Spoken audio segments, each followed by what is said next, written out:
Good afternoon, trusting that you are well. Welcome to this edition of KTN News Desk. My name is Grace Nganga, here to bring you the latest that has been making headlines. But first, the highlights. West Pokot Governor Simon Kachapin accuses National Treasury of undermining devolution, citing delayed disbursements of funds.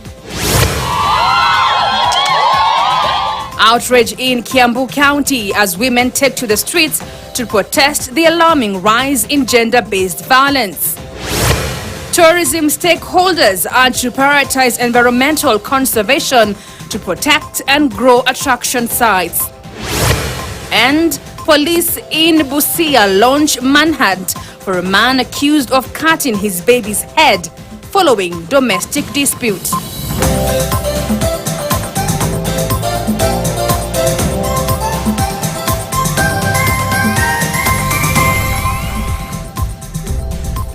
Right, welcome to the broadcast. Now, members from the Kenya Society for the Deaf Children, together with other deaf societies in Africa, are meeting in Nairobi with focus being harmonizing a common sign language across Africa. Let's cross over and listen in. We're crossing over in a while. Now, the government has officially inaugurated the 4.5 billion shillings Kigoro water treatment plant, a state-of-the-art facility designed to provide safe, clean and reliable water to Nairobi and its surrounding areas. The plant, which treats 140 million liters of water daily, was financed through a partnership between AFD and the government. As part of the Northern Collector Tunnel System, the project aims to alleviate water shortages for over 1.2 million people across Murang'a, Kiambu, Nairobi, Machakos and Kajiado counties. Speaking at the inauguration, Cabinet Secretary for Water, Sanitation and Irrigation, Engineer Eric Muga, was optimistic of the initiative. That sometimes have been as bad as 2 weeks. We will significantly go down because we've been able, by the additional 140 million liters per day that this plant is able to produce, we have been able to reduce the water gap. Initially, it was almost 550. With this, we still have a deficit of about 300 meter cube. So we still have a lot to do. We still have a long way to go. But it is a step in the right direction. Gatanga was allocated 1 million cubic liters of water each and every day. That's a lot of water. It will serve all the people below, down on the pipeline, going all the way to Thika Greens, Githingiri and those other areas, and as well as even part of Ithanga sub-county. We have a lot of programs, and this one, water, is one of the most important because all people need water. Civil society organizations have condemned the government for restricting civil freedoms, alleging targeted actions against their operations. The groups have called for solidarity among civil society movements to strengthen efforts in combating gender-based violence. They also urged President William Ruto to fulfill his commitments to feminism and gender equity by completing stalled safe house projects, which they claim have hindered progress in protecting victims. I would like for the government and all of those who are responsible to take the crisis, the urgency of femicide cases in this country seriously. Across the world, 1 in 3 women experience gender-based violence, physical intimate partner violence, emotional violence, and worse crimes like femicide. So we would like for this day to be a day where we start seeing commitment in terms of action, in terms of prosecution of perpetrators, and in terms of us seeing accountability in terms of enforcement of laws. We have enough laws in this country. What we need is action. We saw statistics that were being highlighted by the Deputy Inspector General that 97 women were killed in 90 days. This is too much, too much. And then we have not seen the accountability of even some of these cases from the Kware side. When they told us the perpetrator escaped in the cell, it's a failure of government to protect us women. Like a woman, I'm so sad. We are experiencing so much. We are so sad and we are so sad. And we are saying no. We are saying no to any sort of violence. be it gender-based violence, be it what and what and what. 90% of the perpetrators of gender-based violence are men. And it is important for us as men to speak up firmly in support of women and to tell our fellow men who engage in gender-based violence that enough is enough, that we must learn to live and respect the women. Still on matters GBV, a section of women from Kiambu County have held protest against the rising cases of gender-based violence in the region. The women expressed concern over the increasing number of victims, particularly those losing their lives to perpetrators, and called on the government to take decisive action to curb the vice. Marching from Kiambu town to the county assembly offices, the protesters urged members of the county assembly to enact laws that will guarantee the safety of women in the area.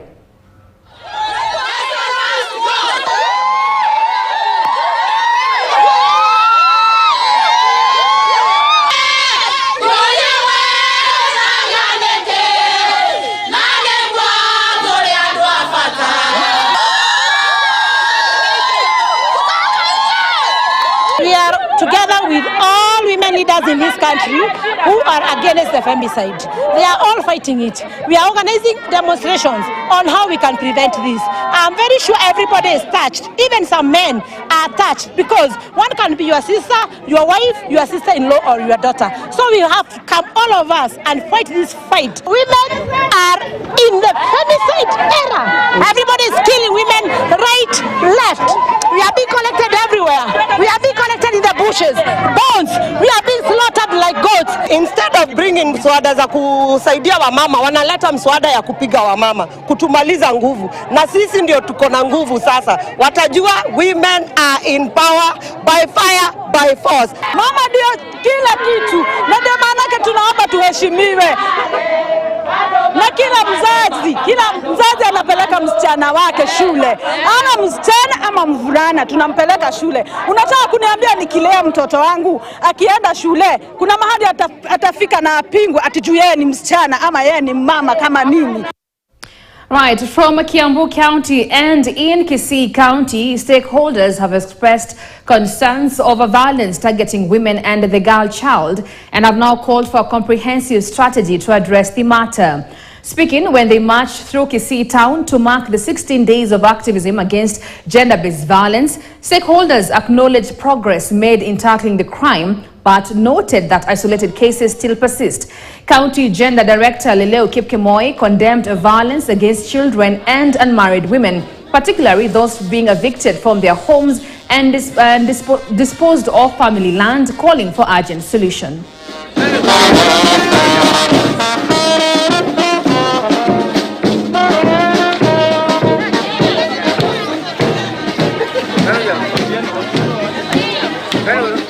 Visa vya gender-based violence hasa kwa wanawake huwa zimekithiri sana. Mara nyingi hapa tumepata visa ambavyo labda unapata wanawake labda wenye hawajaolewa wanalia ya kwamba wamefukuzwa manyumbani kwa sababu mandugu zao ama hata wakati mwingine wazazi wao unapata wanafukuzwa, naambia hamna share ya shamba, so wanakuwa na shida kama hizo. Pia mambo ya ukeketaji wa wasichana, tuweze kuwa na ulinzi mkali kwa watoto. Wakati wazazi wanapoenda tuseme for example kama wanaenda sokoni, waache watoto wakiwa na mtu ambaye anawachunga vizuri. Kwa sababu watoto siku hizi unapata wanakuwa raped. We are working to support the survivors. The people who are being affected the most, the women who are voiceless, who cannot reach here. That is our work as the county, and we are doing so much under the leadership of His Excellency Simba Arati. With Avenue Healthcare, we say no to gender-based violence. Lately in the country, you've seen a lot of femicide going on. We've seen a lot of killings going on. We know of so much female genital mutilation. Let us be each other's keepers. Right, let's go back to our top story this afternoon, where members from the Kenya Society for the Deaf Children, together with other deaf societies in Africa, are meeting in Nairobi, with focus being harmonizing a common sign language across Africa. Let's cross over and listen in. Conference today is to bring our stakeholders together so that we can be able to decide and to discuss what is the way forward. In the deafness world, the deaf people have their own culture. Many times the other disabilities are learning the culture from us, those who can be able to hear and talk. But in the world of deafness, they have their own culture. What is it that we can learn from them? What is it that they are learning from us? Is it working for all of us? And that's why today in this conference, we were able to bring schools that are doing sign language, and they are regular schools, so that we can show the world that all of us can learn sign language. The hearing can come into the space of the deaf. And when the deaf come to the space of the hearing, there is no communication barrier. And we want to look forward where we shall have a united African sign language, a united African policy for the deaf, so that we can be able to work all together as one continent.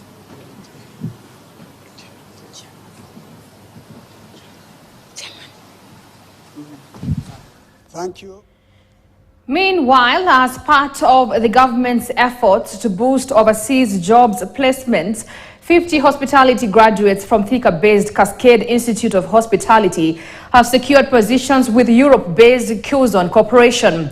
The graduates were selected through rigorous training and interviews and will now work for leading cruise companies worldwide.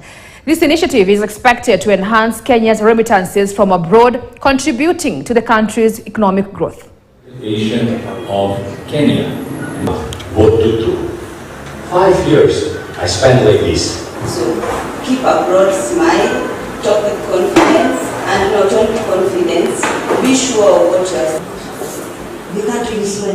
Our learners are prepared, I want to say, because we have a competency-based curriculum, which is training them to the specific areas in industry. For example, if one wants to join the culinary team or the hot kitchen team or the kitchen to become a cook or a chef in future, then the curriculum gives them that career path to become the same. We have decided we are not going to wait for the government to come and get these opportunities for our students overseas.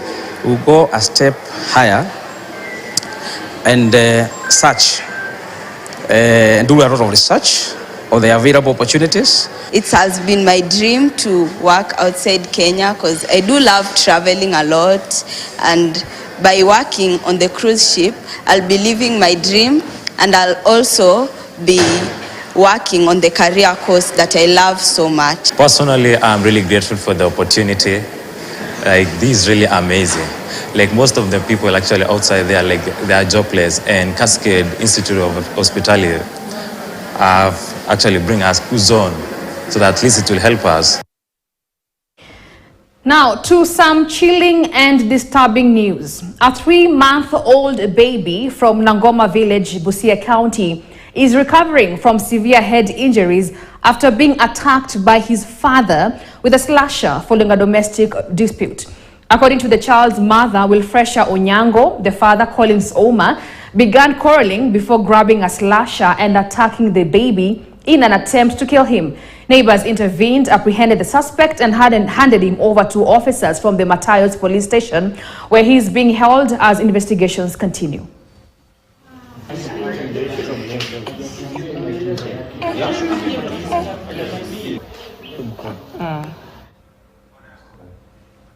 Quite a disturbing story there. West Pokot Governor Simon Kachapin has criticized the National Treasury and the Controller of Budget, accusing them of undermining devolution through delays in dispersing funds to counties. The governor expressed concerns that the national government's actions are stifling development and service delivery at the county level. Speaking in Kapenguria, Governor Kachapin alleged that the Control of Budget is being misused to frustrate county governments. The governor also accused Treasury Cabinet Secretary John Badi of misleading Kenyans about the status of county funds. Kwamba kuna pesa imepewa counties ya mwezi 3 imekaa kwa benki. That is just money in figures. It is not real money. And I want to say kwamba wanatumia independent commissions kama Control of Budget kunyima pesa counties. Imekuwa vigumu sana. Kwa nini pesa kuja kaunti. Mimi ni gavana ambaye niko na tajriba. Nimekuwa gavana mara ya kwanza, nimekuwa kwa mara ya pili. Mimi si mjinga kama gavana kuacha pesa kwa benki, madaktari wangu wakose mishahara ama wafanyikazi wa kaunti wakose mishahara, ama ule supplier wa mafuta ya ambulance, ama ule supplier wa dawa kama KEMSA. Mimi nitakuwa gavana mjinga haje pesa hiyo kwa benki na nikatae kulipa KEMSA ninunue dawa? Ni kwa sababu serikali itatoa pesa. So waache hii mchezo. Sisi kama serikali tuko na shida mingi sasa, ambaye itakuwa ni mbaya sisi tukiongeza shida zingine. Well, and now News Desk takes a very short commercial break. We still have a lot ahead. Please stay with us.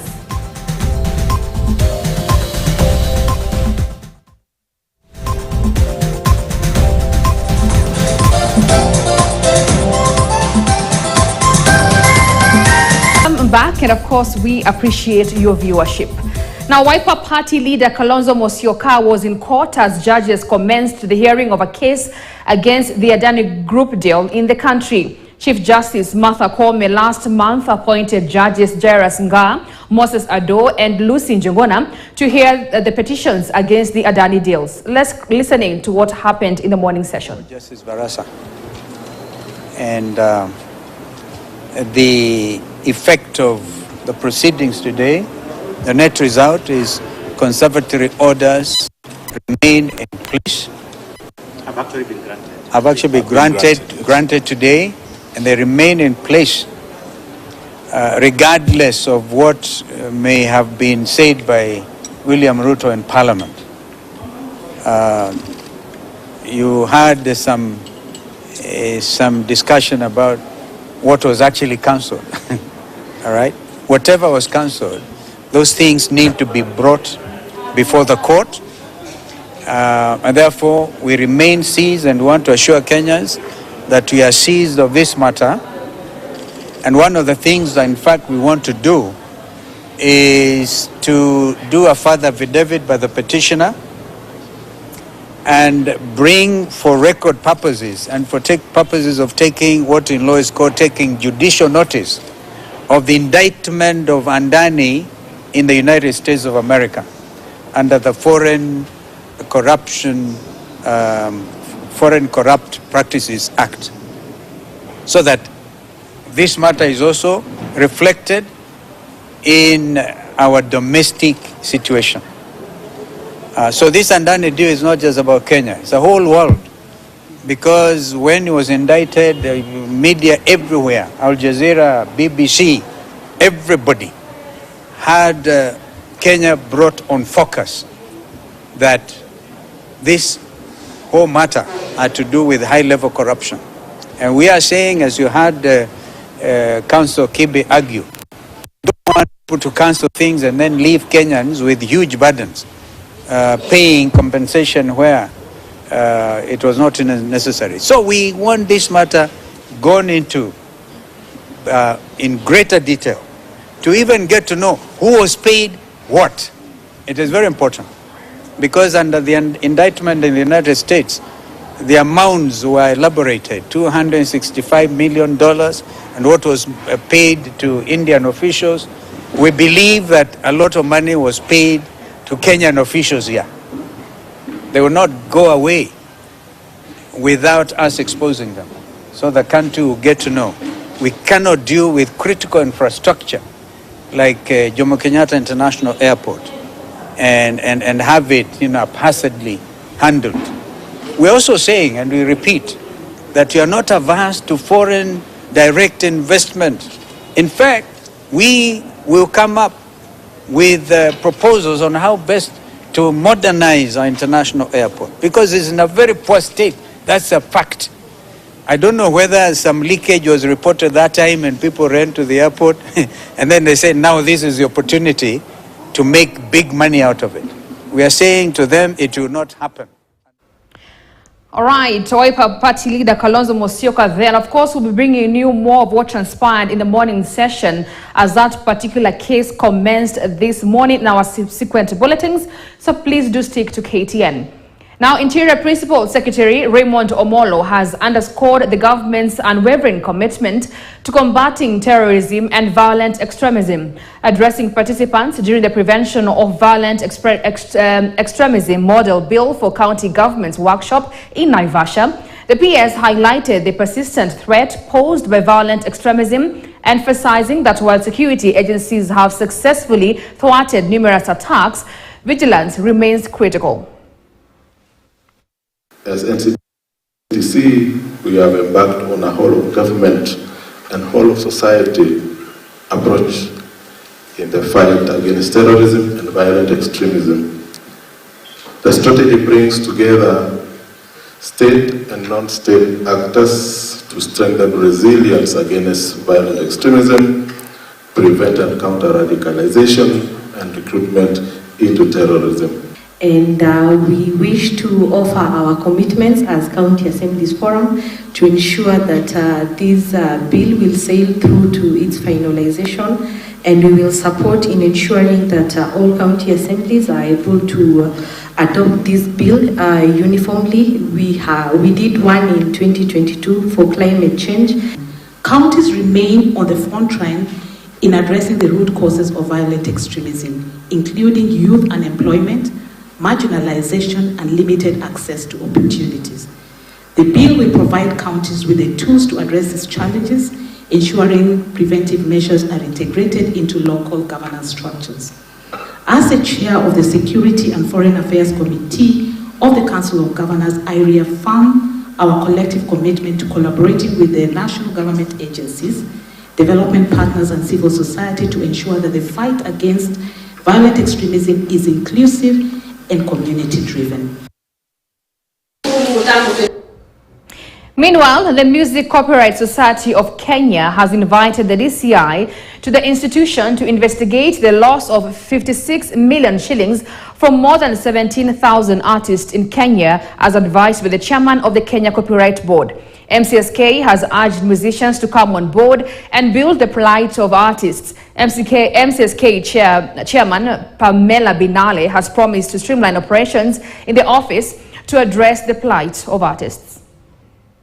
Fedha zetu zinatumika kuhongana katika kila afisi na kila sehemu ambayo wanajua ya kwamba tunaweza ingia kule kutafuta uhaki.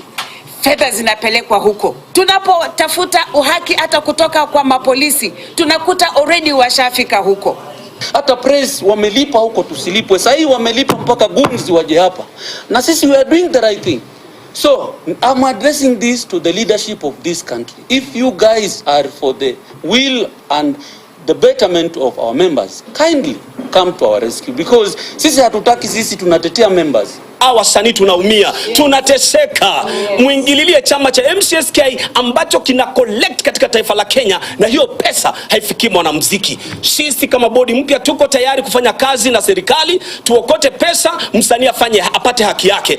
A few people led by one Ezekiel Mutua keep on withdrawing millions of shillings every day, every night. We are informed and we need the DCI to investigate the lawyers that are being used, because we are made to understand that they are the conduit of stealing and siphoning